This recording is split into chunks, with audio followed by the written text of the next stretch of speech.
Anime Bakugan Windbreaker episode yang ke-11-nya dibuka dengan sebuah potongan panel cerita singkat yang luar biasa menarik. Sederhananya, ketika mereka semua saat ini sudah tiba di dalam kafe tersebut, maka tanpa menunggu lama, Suga pun langsung membuka obrolan dengan cara berkata seperti ini kepada Sakura. "Woi Sakura, bagaimana jika kita bertarung?" Tidak hanya itu, karena pada halaman yang berikutnya, Suga pun seketika langsung melanjutkan kalimatnya lagi. "Aku dengar kau ini ingin menjadi yang terkuat sekaligus menjadi pemimpin dari sekolah gagak ini. Sejujurnya, tujuanmu itu sangatlah keren sekali. Namun, sebelum dirimu bisa mencapai semua hal itu, maka langkah pertamamu adalah untuk bisa bertarung melawanku. Ditambah, orang yang berani mendeklarasikan semua hal itu di hadapan semua orang, maka aku yakin dia adalah orang yang pasti memiliki sebuah estetika alias sebuah prinsip hidup. Tapi, karena dirimu tidak mau menjelaskan kepadaku mengenai seperti apa estetika alias seperti apa prinsip dari hidupmu itu, maka lebih baik kita bicara langsung saja dengan menggunakan tinju kita." Mendengar semua ucapan itu dari Sugairu, Sakura pun seketika langsung teringat dengan semua ucapan dari Umemiya, bahwa di dalam sekolah Furin, bertarung adalah bentuk dari komunikasi. Atau sederhananya, tidak ada larangan untuk bisa bertarung sesama murid dari sekolah Furin. Jadi berdasarkan hal itu, maka tanpa pikir panjang, Sakura yang nampak sangat tertarik, akhirnya seketika langsung menerimanya. Tapi sayangnya, tepat sebelum mereka berdua mulai memutuskan di manakah dan juga kapankah mereka berdua akan bertarung, maka di momen yang sama itu, tiba-tiba saja muncullah satu orang murid lainnya lagi dari sekolah Furin yang ternyata merupakan teman satu sekolah dari Sakura juga.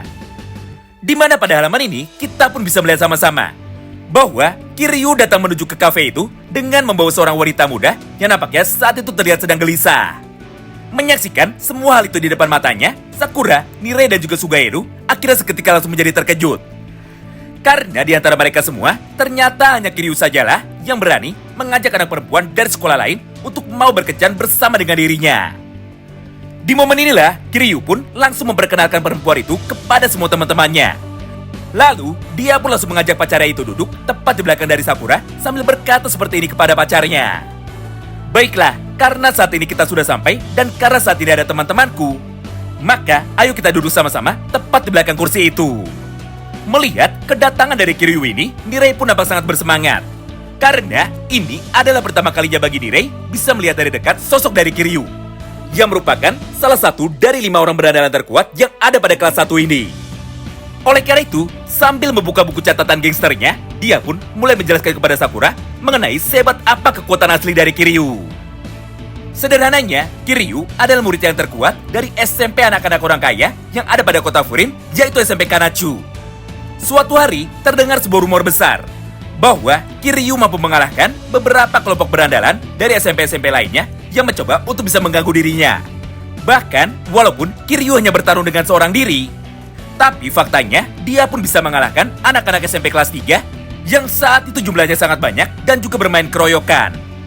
Itulah yang membuat Kiryu saat ini sangat disegani, bahkan ketika dirinya sudah masuk ke dalam sekolah Furin. Sehingga di dalam angkatan anak-anak kelas 1 dari sekolah Furin, Kiryu adalah salah satu orang yang merupakan 5 orang berandalan terkuat dalam kategori freshman alias murid baru. Mendengar semua cerita dari Nirei itu, Sakura pun seketika langsung menjadi tertarik dan juga ingin mengetahui secara langsung mengenai seberapa hebatkah kekuatan dari Kiryu. Mengingat Kiryu adalah orang yang kuat dan layak untuk bisa diajak berduel. Nah, melihat semua respon yang baru saja ditunjukkan oleh Sakura itu, Suga pun tanpa pikir panjang, akhirnya langsung berniat untuk membantu Sakura. Sampai di momen yang sama ini, dia pun seketika langsung bangun dari tempat duduknya.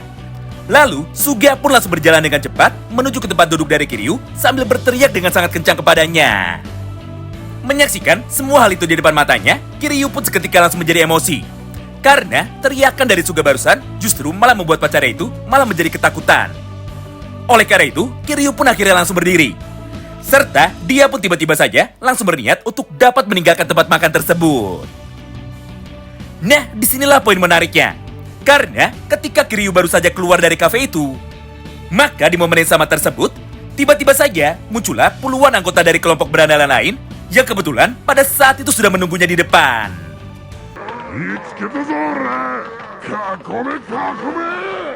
Nah, mendengar keributan itu dari luar kafe, maka tanpa menunggu lama, semua teman-teman yang lain, yaitu Suho Hayato, Sakura, Nirei dan juga Suga, dengan cepat langsung memutuskan untuk keluar. Demi bisa mengecek apakah yang saat ini sedang terjadi kepada Kiryu. Melihat bahwa Kiryu sudah dikepung oleh banyak sekali anak berandalan dari kelompok lain, maka pada panel itulah, Suga yang nampak sangat penasaran, akhirnya mulai bertanya kepada Kiryu. "Hah? Ada apa ini? Apa dirimu sedang memiliki urusan dengan mereka?" Mendengar pertanyaan itu dari Suga, Kiryu pun dengan cepat langsung meresponnya. "Tidak, mereka kesini karena mereka dendam kepadaku. Karena sebelumnya, aku telah menyelamatkan gadis itu. Ketika dirinya sedang dikepung oleh mereka semua di dalam sebuah gang sempit yang ada di ujung jalan ini. Tidak hanya itu, karena aku pun juga berhasil menghajar beberapa dari mereka. Sebelum pada akhirnya kami berdua memutuskan untuk bisa masuk ke dalam kafe ini. Tapi tidak kusangka jika ternyata mereka justru sekarang malah mengincarku. Dengan cara mengadu kepada teman-temannya yang lain dan juga membawa lebih banyak orang lagi. Hanya demi bisa untuk menangkap satu orang saja." Menyaksikan penjelasan itu dari Kiryu, Suga pun seketika langsung tersenyum. Karena kenyataannya, Kiryu adalah anak yang sangat baik. Sementara itu, respon yang sangat berbeda justru malah terlihat dari sudut pandang para berandalan itu. Di mana pada halaman yang berikutnya, mereka yang sudah tidak sabaran dan juga sudah kesal karena sejak tadi terus diabaikan, akhirnya seketika langsung memutuskan untuk bisa bergerak lebih dulu. Dengan cara berlari menggunakan kecepatannya menuju ke arah Kiryu dan juga Suga, sambil mengepalkan tinju tangan kanannya dengan niat untuk dapat menjatuhkan mereka berdua. Di momen inilah, sebuah kejutan besar yang sebenarnya sudah dapat kita tebak, akhirnya seketika langsung terjadi tepat di hadapan kita semua. Mengingat pada kesempatan ini, Sakura pun tiba-tiba saja langsung berlari.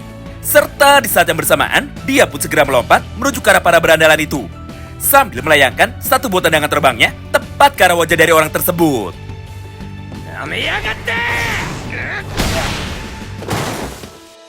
Sederhananya, setelah menjatuhkan para berandalan itu, Sakura pun akhirnya mulai berteriak menuju ke arah mereka.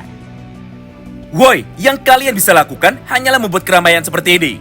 Atau kalian yang bisa bertarung secara keroyokan saja. Tapi sejatinya, aku sama sekali tidak ada niat untuk bisa bertarung melawan orang-orang lemah seperti kalian. Jadi, jika kalian masih nekat untuk bisa menyerangku lagi, maka jangan salahkan diriku jika nantinya kalian malah akan menjadi terluka." Mendengar semua ucapan yang baru saja dikatakan oleh Sakura itu, emosi dari para berandalan tersebut tentu saja malah menjadi semakin terbakar. Hingga tanpa menunggu lama, satu persatu dari mereka akhirnya memutuskan untuk bisa bergerak demi bisa mengalahkan Sakura. Karena menurut salah satu dari mereka, Sakura bisa mengalahkan temannya karena Sakura saat itu hanya sedang beruntung. Nah, melihat hal itu di depan matanya, Suho pun segera berkata seperti ini kepada Maki. "Maki, sebaiknya untuk saat ini mari kita mundur dulu. Karena jalannya pertarungan ini nantinya akan menjadi semakin menarik." Sementara itu, Nirei yang nampak sangat khawatir tiba-tiba saja mulai bertanya seperti ini kepada Suho. "Suho, kenapa dirimu tidak membantu Sakura?" Mendengar pertanyaan itu dari Nirei, Suho pun segera menjawabnya sambil tersenyum kepada dirinya. "Haha, tenang saja.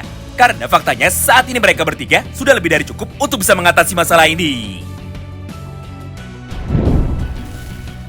Nah, melihat respon yang baru saja dikeluarkan oleh Sakura Haruka, Suga dan juga Kiryu, maka beberapa dari berandalan itu akhirnya mulai berteriak dan juga berkata seperti ini kepada mereka. "Woi, Furin, kami tidak peduli dengan yang namanya pelindung kota. Jadi jangan pikir kalian bisa menghajar kami ataupun bisa mengalahkan kami. Karena faktanya, jumlah dari kami jauh lebih banyak daripada kalian. Oleh karena itu, jika kalian ingin berpura-pura menjadi pahlawan, maka tentu saja kami pun akan meladeninya." Di momen inilah mereka pun tanpa pikir panjang, akhirnya seketika langsung berlari bersama-sama menuju ke arah dari Sakura, sambil mengepalkan tinju mereka dengan niat untuk dapat menghantam kepala dari para anggota Bofurin.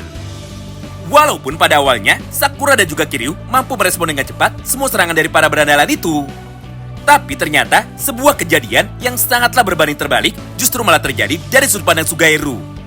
Karena pada panel ini, Suga pun tiba-tiba saja seketika langsung menjadi terpental dengan sangat jauh sekali. Akibat terkena satu buah pukulan dari tangan kanan yang saat itu dilayangkan kepadanya.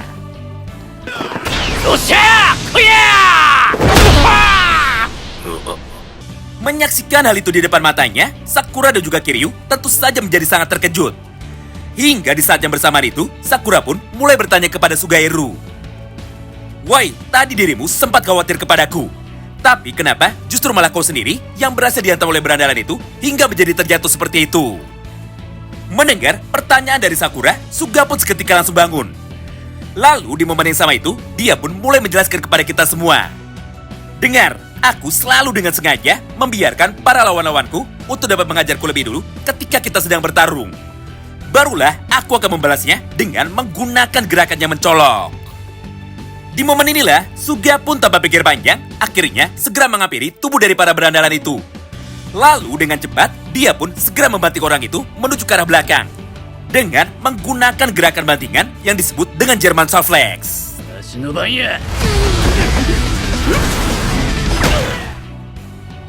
Tidak hanya itu, karena setelah melakukan gerakan tersebut, Suga pun kini kembali melanjutkan semua perkataannya lagi kepada kita. Biarkan lawan menunjukkan taringnya lebih dulu.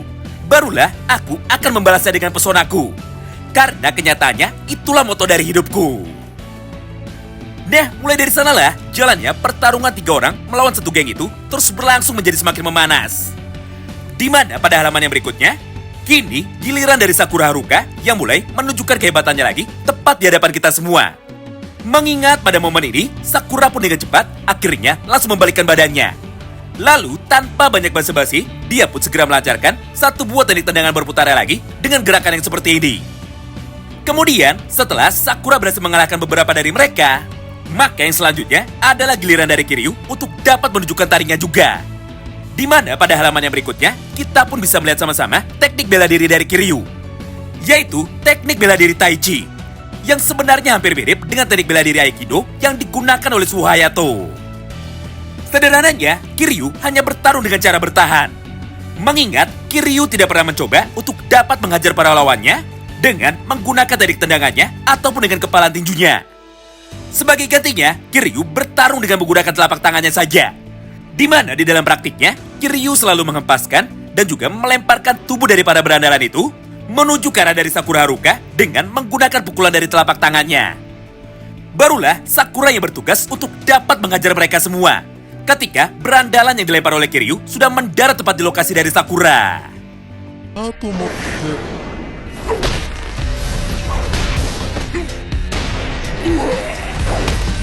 Melihat kejadian itu di depan matanya, Nire yang nampak sangat penasaran akhirnya mulai bertanya seperti ini kepada Suho.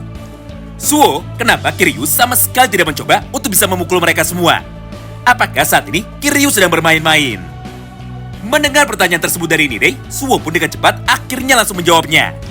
Tidak, dia bertarung seperti itu karena ada wanita di sini. Jadi pada dasarnya, dia tidak ingin terlihat buruk di hadapan dari para wanita. Ditambah, dia juga tidak ingin ada para berandalan lain yang nantinya bisa lolos serta mencoba untuk menangkap wanita ini lagi. Oleh karena itu, aku pun sekarang akan memberitahu Kiryu. Kiryu, kau tidak perlu khawatir. Karena saat ini aku ada di belakang, maka perempuan ini akan aman bersamaku. Menariknya, tepat ketika Kiryu, Suga dan juga Sakura saat itu justru malah terlihat sedang bercanda dan juga sedang bermain-main. Maka pada halaman yang sama tersebut, salah satu anggota dari berandalan itu akhirnya berhasil lolos dari mereka bertiga. Lalu dengan cepat, dia pun langsung berlari menuju ke arah dari Maki yang saat ini berdiri di belakang tubuh dari Nirei. Dengan sebuah tujuan untuk dapat menculik Maki lagi ketika mereka semua saat ini sedang lengah. Melihat hal itu di depan matanya, Suho pun tentu saja tidak bisa tinggal diam. Hingga tanpa pikir panjang, dia pun akhirnya langsung berjalan maju. Lalu, ketika berandalan itu sudah mendekat, maka Suho pun langsung mengeluarkan gerakan dari teknik bela dirinya yang disebut dengan Sumi Otoshi. Akibatnya, tubuh dari berandalan itu akhirnya langsung berputar di udara.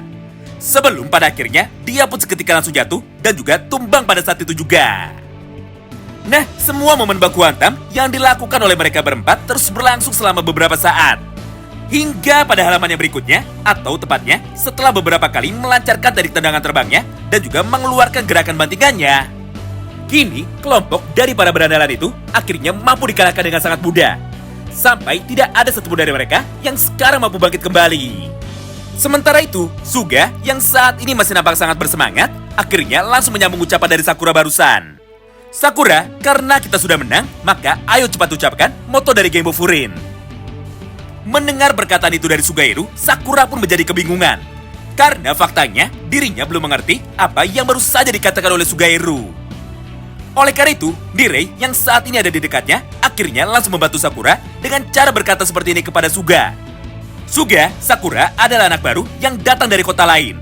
Jadi sepertinya Sakura masih belum hafal moto dari sekolah kita. Oleh karena itu, maka bagaimana jika dirimu saja yang mulai mengucapkan moto dari Game of Furin? Menyaksikan penjelasan dari Nirei tersebut, Suga pun seketika langsung sepakat. Hingga tanpa pikir panjang, Suga pun langsung berteriak dengan sangat kencang sambil berkata seperti ini. Mereka yang membuat orang lain menjadi terluka, mereka yang membuat kerusakan di kota ini, dan juga mereka yang memiliki kejahatan di dalam hatinya, semuanya akan dikalahkan dan juga akan diajar oleh Game of Furin tanpa terkecuali. Mendengar ucapan itu dari Suga, Sakura pun akhirnya langsung sadar bahwa moto yang dikatakan oleh Suga barusan ternyata sama persis dengan sebuah moto yang dulu pernah dikatakan oleh Tomohiragi. Sementara itu, respon yang sangat berbeda kini pun juga terlihat dari sudut pandang Kiryu, di mana pada halaman yang berikutnya, Kiryu pun langsung berjalan dengan cepat menuju ke arah tubuh dari salah satu berandalan itu. Lalu dengan tenang, dia pun mulai menghampirinya dan juga berkata seperti ini kepada dirinya. Woi, jika dirimu masih bisa bangun, maka lebih baik gunakan kekuatanmu itu untuk bisa pergi dari lokasi ini. Lalu, ingatlah baik-baik bahwa jangan pernah mencoba mencari masalah dengan para anggota dari Game of Furin. Karena jika itu terjadi, maka kami semua tidak akan pernah tinggal diam dan kami pun nantinya akan mencari dirimu lagi. Mendengar ancaman tersebut dari Kiryu, dia pun seketika langsung menjadi ketakutan. Hingga tanpa pikir panjang, dia pun langsung berlari untuk dapat meninggalkan lokasi tersebut. Nah, dengan ini, maka pertarungan di perbatasan kota Furin yang dilakukan oleh mereka bertiga sekarang sudah selesai. Oleh karena itu, perempuan yang baru saja diselamatkan oleh Kiryu ini akhirnya seketika langsung pamit untuk bisa pergi dari lokasi itu juga.